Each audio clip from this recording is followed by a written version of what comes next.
Hello everybody, welcome back to Screen Stars. I'm here today to bring you my review for the 2021 science fiction action film, The Tommorow War. A film that is directed by Chris McKay and it stars Chris Pratt, Yvonne Straczynski, J.K. Simmons, Betty Gilpin and Sam Richardson. Now this film focuses on there is a war in the future and Chris Pratt, who is a school teacher, a former Special Forces team leader who is now a school teacher.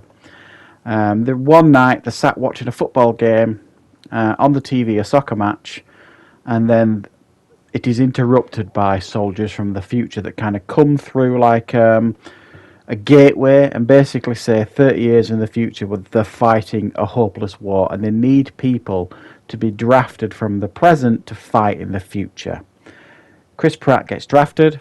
He goes to the future, and essentially how it works is you do 7 days tour of duty. If you survive those 7 days tour of duty, you go back to your time, having served those 7 days. When he gets there, he finds the situation is far worse than he imagined, and he's got to try and figure out a way to end this war for good. Right, what are my thoughts on the Tommorow War? Well, I'll be honest, initially I wasn't particularly excited for this film. I saw the trailers, they were okay. Prime doesn't really have a brilliant track record for, original movies and that sort of thing. But I watched it, and I have to say, this film really impressed me, really surprised me. It was massively entertaining. And I really enjoyed my time with it. Now, it's not perfect, I didn't expect it to be, but I was superbly entertained by this. I mean, I've said it before and I'll say it again, Chris Pratt was born to be, a lead in movies. He's just, the screen loves him, he's got great charisma, and while he's not at his,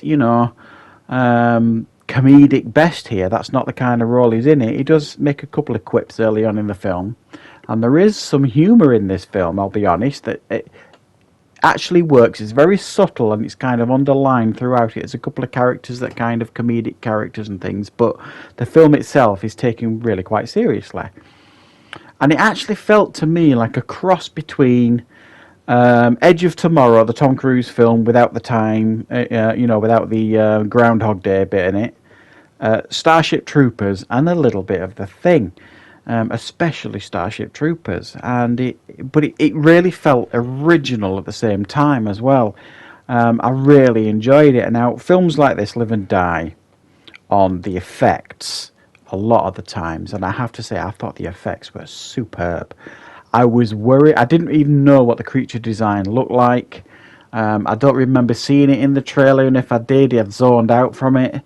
I thought the creature designs in this film were fantastic. Really, it's so difficult these days to get an original creature design into a movie because they've been done to death in all the movies all over the years.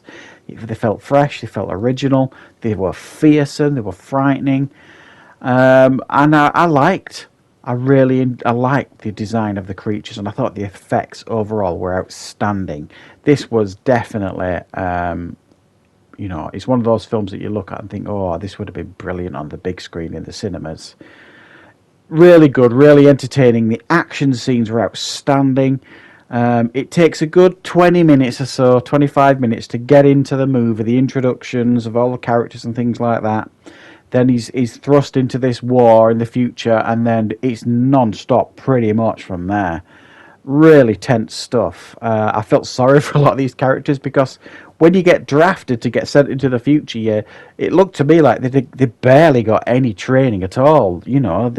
Some of them were still in their clothes. They weren't even given military gear other than a weapon.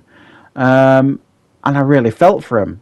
And some of these characters you really wanted to do well and survive, and it was heartbreaking to see these characters getting ripped to shreds all over the place that were just ordinary people 5 or 10 minutes earlier, you know what I mean? Thrust into this war they knew nothing about.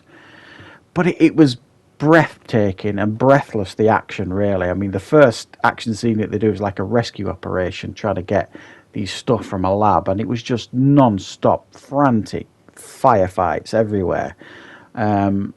and it was really edge of the seat stuff and tense. And then it gives you a breather for a good 10 or 15 minutes, and we are introduced to Yvonne Straczynski's character. And I won't spoil her connection to the Chris Pratt character, but I really liked that association. It was a clever thing to do, and it worked as well in the movie.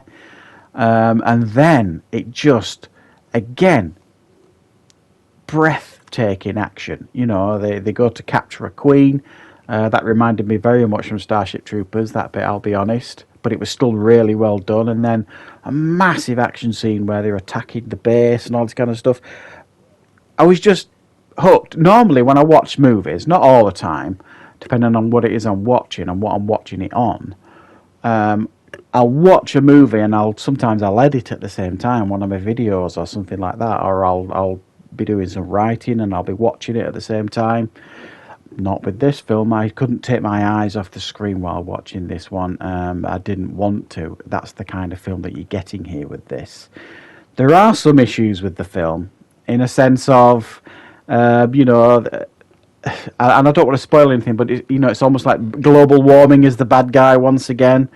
There's a connection with a volcano, and there's a student right at the beginning of the film, one of Chris Pratt's students, who keeps going on about volcanoes, and everybody's rolling their eyes, and you're just thinking, oh, that'll be useful later. I wonder how they're going to use that later, and they do. It's a bit derivative. So yeah, there's a couple of issues here and there, in regards to moving the narrative forward and plot devices and stuff, but you cannot fault the action that they give you, the effects that they give you. Chris Pratt was very believable as this character, I really enjoyed J.K. Simmons' role as well. It's a fairly reduced role, but it's a pivotal role, and I enjoyed his performance. Yeah, definitely worth checking out, guys. If you haven't got Amazon, it's worth maybe getting the free trial just to watch this and Clarkson's Farm, which is on Amazon Prime as well. But definitely give this one a watch, guys. I don't think you'll be disappointed. Fans of action and sci-fi, I think, will enjoy this one for sure. So that is my review for the Tommorow War. I'm going to give it a very strong 8 out of 10. I hope you liked this review. I hope you found it useful. Thanks for watching, and I will be back with more reviews and content on the channel very, very soon.